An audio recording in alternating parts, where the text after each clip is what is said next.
If you're thinking to move and work in Queensland, Australia, then watch this video because I'll discuss about the skilled visa options available, nomination pathways, and how to register your nomination, your interest for Queensland State Nomination. So watch this video till the end and feel free to comment down below if you've got any questions. Let's start.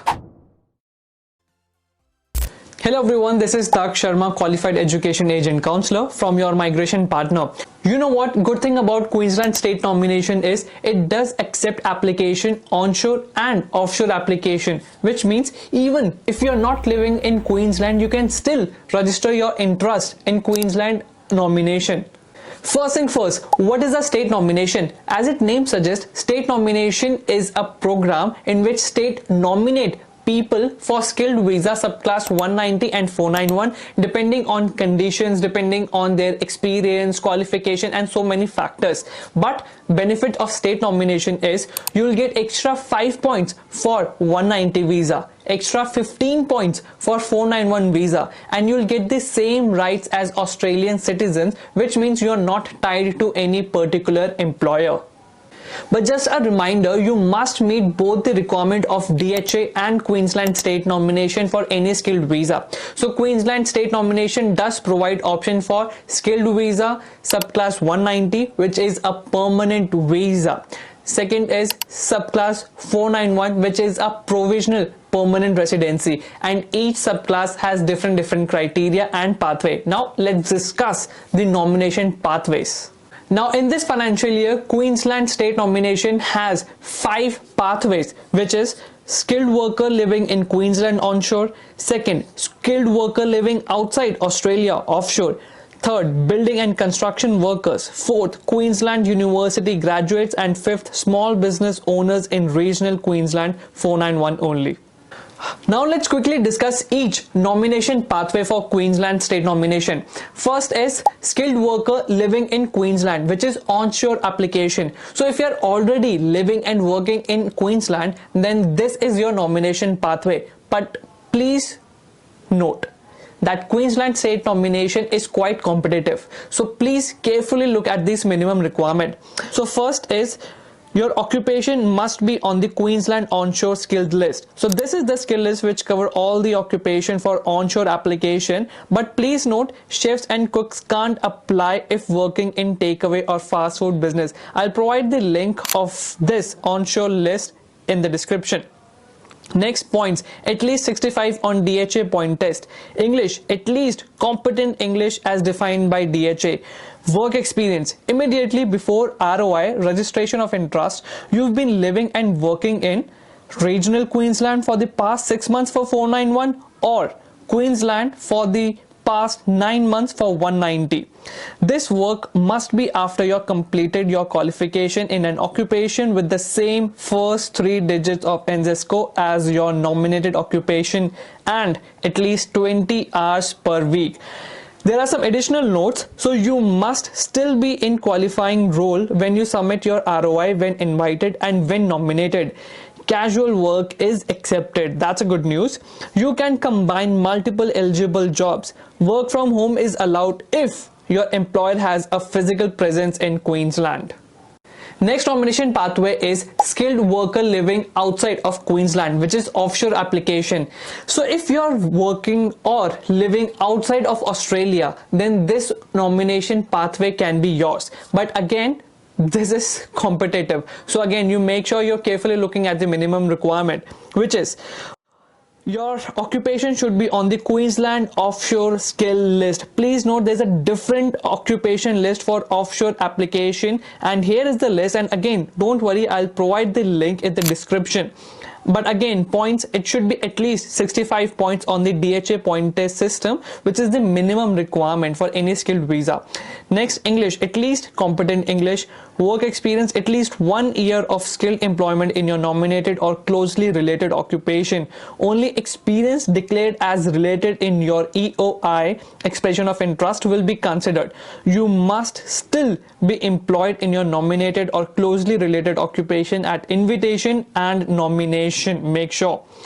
Visa subclass eligibility. The offshore skills list shows whether you are eligible for 190 or 491. Some occupations are 491 only. If you are applied for or hold 491, then you are not eligible for 190 nomination. So next nomination stream is building and construction worker.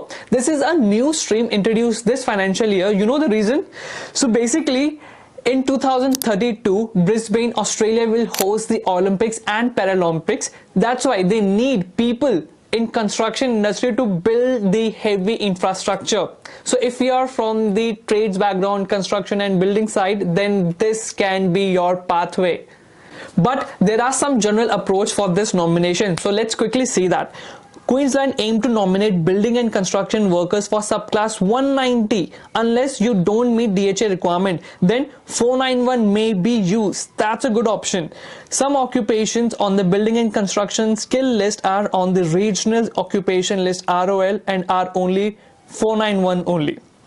If you can closely or you can only reach 65 points with 491, they will consider you for 491. I mean, it clearly shows that Queensland State Nomination is heavily supporting building and construction worker. Now let's quickly see what are the requirements under this nomination pathway. So obviously your occupation should be on the Queensland Onshore skill list and indicated as included in building and construction pathway.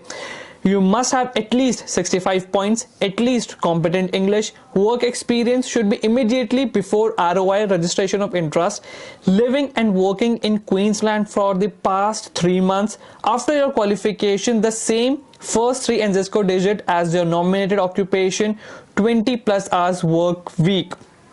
But please note, you must still be qualifying role at ROI, invitation and nomination. Not only this, casual job is accepted, multiple jobs can be combined, work from home allowed if employer has a physical presence in Queensland. But obviously there will be no work from home in building and construction industry, you know. Now the last stream is Queensland University graduate. So if you have done bachelor's, master's or PhD in Queensland in any of the university or college, then you can use this pathway to get the permanent residency. Now let's quickly see what are the minimum requirements under this pathway. So obviously your occupation should be on the onshore skill list. Your points at least 65 points, at least competent English. Study, you must have studied either bachelor's, master's or PhD from a Queensland University tertiary institute that meets the Australian study requirement. 100% of the qualification completed in Queensland, graduated after 1st July 2021. Your degree does not have to be related to your nominated occupation, which is a good thing. Now work experience before ROI. For 491, living and working in regional Queensland for the past 6 months, 20 plus hours per week after completing your qualification.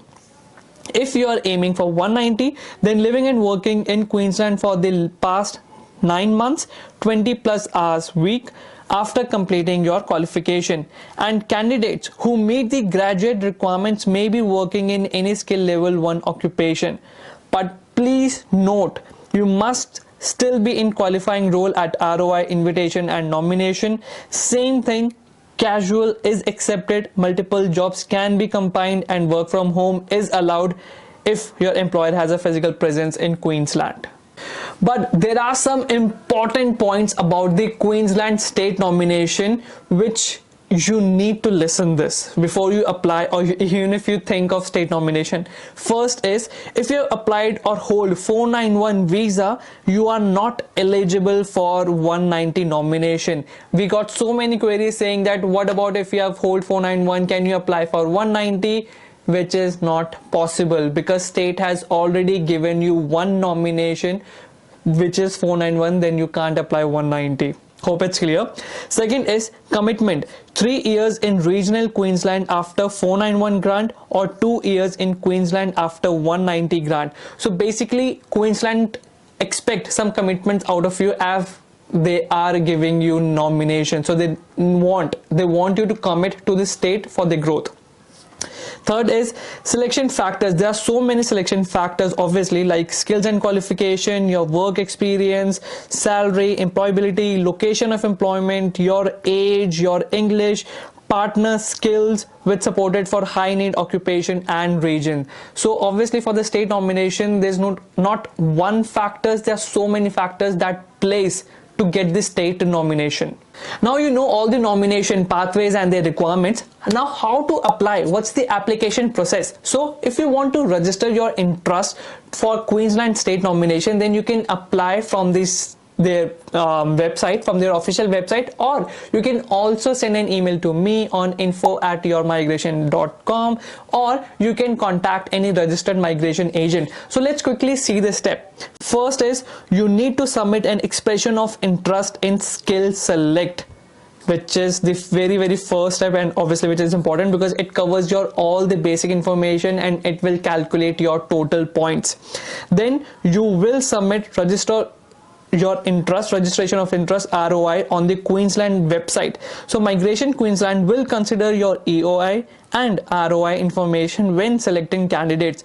If you don't meet eligibility criteria, they can't consider your ROI. Simple.